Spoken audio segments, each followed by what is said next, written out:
Parents are supposed to be the ones you can depend on during down times and look to for guidance. Unfortunately, many parents say emotionally harmful things that can have a lasting negative psychological effect. This isn't an out-of-date phenomenon. Just 10 years ago, the number of children living in such an environment was approximately 55,000, as noted by the program Prevent Child Abuse America.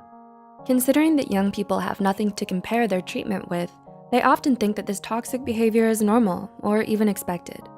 The alarming conclusion is that they can't ask for help because damage sets in if they don't realize it's needed. In this follow-up to our 8 toxic things parents say, we explore some more things to look out for if you think your parents are toxic. Ever hear the phrase, "don't take it personally"? Well, this time, those insults are very personal, and it's from the parents.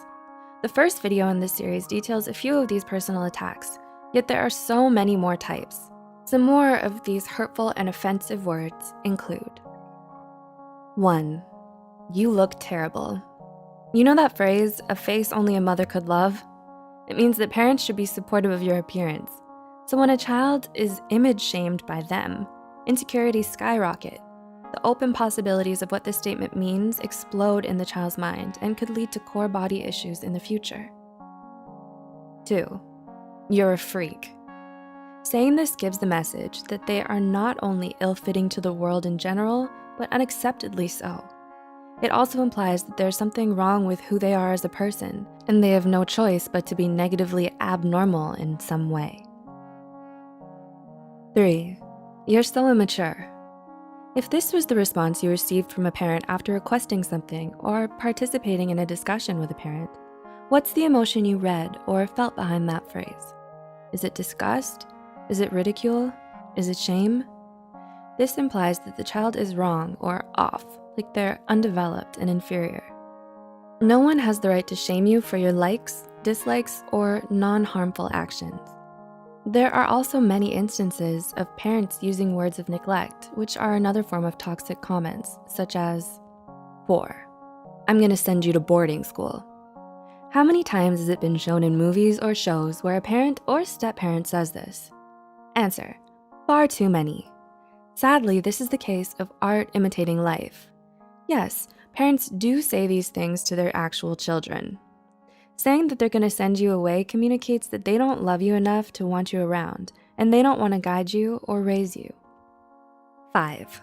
Once you're 18, I'm kicking you out. Reaching the age of majority, which is most common at 18, technically marks the legal beginnings of adulthood. So when a parent says this, it gives rise to feelings of guilt. The almost adult often feels like they're a burden, and that maybe things would be better for the family if they left. There are also manipulative comments, which are also toxic. Manipulation is defined as exerting shrewd or devious influence, especially for one's own advantage. Some examples are: 6. This is your fault. A parent placing blame on their child and acting victimized causes the child to feel like a burden or even a curse. This can lead to them going to great lengths to avoid being a so-called problem, maybe even enslaving themselves to maintain acceptance. 7. Show me some respect. It's certainly important for people to give respect where it's due. However, there are limits. If a parent or elder are toxic, being commanded to respect such behavior just because they're older is confusing. This also sends a message that once you get to a certain age, it's okay to behave in a disreputable or unethical manner because other people should respect you no matter what, just because you're older.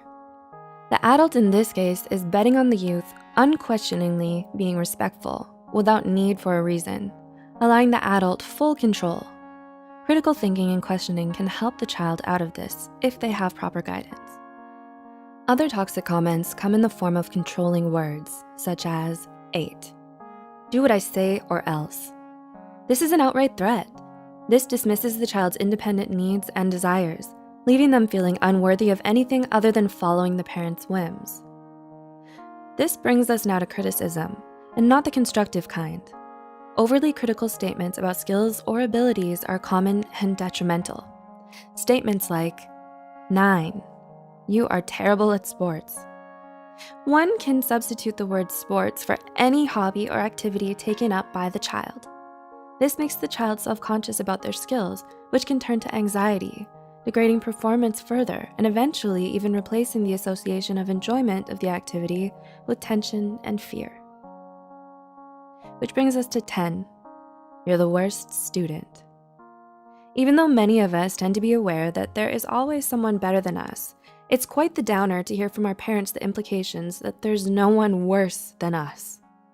These types of remarks can feel like a confirmation of the receiver's negative self-thoughts, especially when we're younger. We tend to trust our parents above all others, so being confirmed by them as the worst definitely contributes to low self-esteem and feelings of being generally undeserving. Many of these toxic things parents say are more than just poisonous hot air. They're also verbal abuse, wherein a pattern of behavior is used to maintain power and control over another. Therefore, it's particularly important to be aware of what qualifies as toxic. Have either of your parents ever said anything like this to you? Do you know anyone whose parents frequently speak this way? If you're curious and want to know more about toxic family dynamics, check out our other videos related to this subject. The links are in the description below. We'll see you in the next video, and as always, thanks so much for watching.